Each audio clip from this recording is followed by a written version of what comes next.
個成日俾老師話我發夢啊，你有冇叫上堂冇發夢啊？你係咪成日都發夢噶？我成日走神咯，即係發夢啦。其實係係啊，細個成日俾老師話我發夢啊，你有冇叫上堂冇發夢啊？咁啊，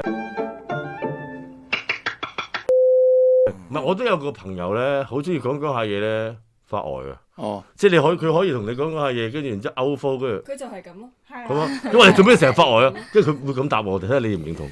聽唔入你唔係你唔覺得發呆好舒服嘅咩？哦，係啊，係突然之間你個人抽空咗嘅時候，你覺得好舒服嘅，乜都呆咗，唔使諗去咗第二個虛空狀態。